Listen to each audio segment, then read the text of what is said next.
Assalamualaikum warahmatullahi wabarakatuh. Halo, perkenalkan kami dari kelompok 1 yang terdiri dari Apoteker Fioni Larasati Espam, Nurse Novia Hardanita Eskep, Nurse Jaipa Lindasari Eskep, Dr. Uli Rizky Gentani Batubara, dan Dr. Reski Oktarianti Syahputri. Baiklah, pada kesempatan ini kami akan menyampaikan tentang analisis isu terkini upaya Smart Governance. Selamat menyaksikan. Kelompok kami memilih 7 isu yang saat ini sedang marak di Indonesia sebagai isu yang akan kami bahas, yaitu yang pertama, Bangka Belitung masuk 3 besar inflasi tertinggi di Indonesia. Yang kedua, anggota DPR dan mantan koruptor dapat mencalonkan diri dalam pemilu tanpa SKCK. 3. Kenaikan harga BBM melonjak di Indonesia. 4. Perubahan iklim meningkatkan resiko bencana di Indonesia. 5. Pandemi COVID-19 yang tidak kunjung usai. 6. Maraknya kasus kebocoran data di Indonesia. 7. Krisis pangan di Indonesia. Lalu setelah kami menentukan isu-isu yang kemudian akan kami bahas, kami melakukan penapisan isu dengan metode USG, di mana didapatkan pada isu pertama berjumlah 14, isu kedua berjumlah 7, isu ketiga berjumlah 13, isu keempat berjumlah 9, isu kelima berjumlah 12, isu keenam berjumlah 15, dan isu ketujuh berjumlah 10.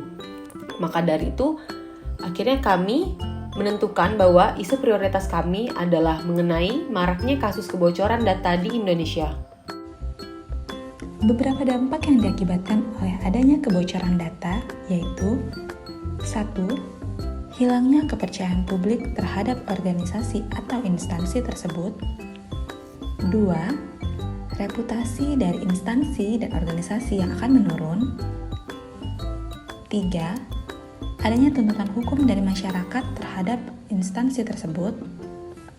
4.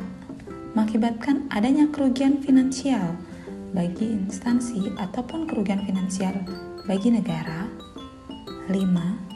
Meningkatnya kasus penipuan atau cybercrime. Berbagai pihak yang terkena dampak oleh adanya kebocoran data yaitu 1. Pengguna jasa, karena data-data pribadinya dapat disalahgunakan. 2. Pihak dari instansi terkait. Kerugian yang ditimbulkan berupa kerugian finansial maupun reputasi dan nama baik dari instansi yang menurun. 3. Negara.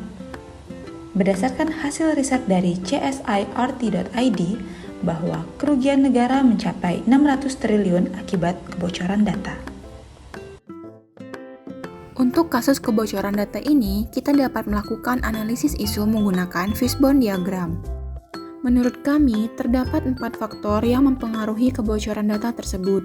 Di antaranya adalah money, method, material, dan man. Pada method dipengaruhi oleh standar keamanan yang cenderung lemah. Kemudian, lemahnya sanksi hukum pada organisasi pengelola jaringan.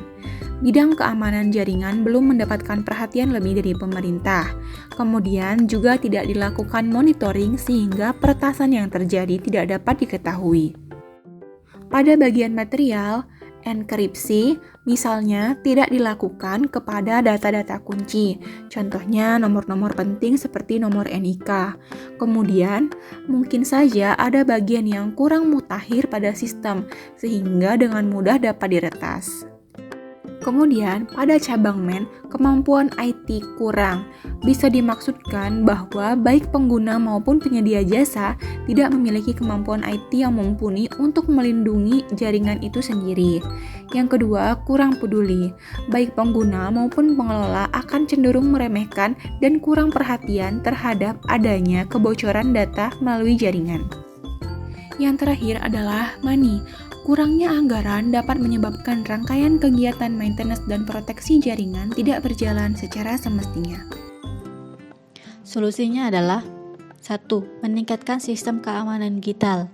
Bagi perusahaan yang menyimpan data pelanggan, harus melalui pengembangan pedoman yang harus diikuti karyawan. Contohnya sederhana, aturan bahwa karyawan tidak boleh meninggalkan komputer atau laptop mereka dalam keadaan login atau tidak terkunci, dan melarang berbagi akun dengan kolegen lain. Mengontrol dan menindai isi email. Kebocoran data email sering kali terjadi. Untuk mencegah kejadian ini, perusahaan dapat mengontrol konten email. Divisi IT perlu memperhatikan proses memfilter lalu lintas email, baik itu pesan masuk ataupun pesan keluar. Meningkatkan keamanan data dengan cyber dalam perusahaan. Untuk pengguna, keamanan digital adalah sebuah perlindungan pribadi di media digital, termasuk aset digital dan identitas pribadi, dengan cara menyimpan data secara offline seperti flash disk, hard disk eksternal, ataupun media penyimpanan yang lain tidak terkoneksi internet. Browsing dengan aman, mengatur password yang kuat, seperti kombinasi yang rumit antara huruf, simbol, dan angka. Mengaktifkan autentikasi dengan 2 faktor yaitu sidik jari, wajah, dan kode OTP. Periksa koneksi jaringan saat transaksi bank online periksa koneksi jaringan saat transaksi bank online atau pembayaran karena seringkali penyusup melalui jaringan yang sering digunakan pengguna. 2. Tidak menyebarluaskan data pribadi pada saat kegiatan seperti mendaftar pendidikan, transaksi bank, jual beli barang online, data pribadi, data pembayaran, dan data kesehatan. Dan jangan memposting foto data pribadi di media sosial, baik itu KTP, bukti transaksi bank, ataupun data kesehatan. 3. Pengesahan RRU Perlindungan Data Pribadi, bahwa perlindungan data pribadi merupakan salah satu hak asasi manusia yang merupakan bagian dari perlindungan diri pribadi. Perlu diberikan landasan hukum yang kuat untuk memberikan keamanan atas data pribadi berdasarkan Undang-Undang Dasar Negara Republik Indonesia tahun 1945.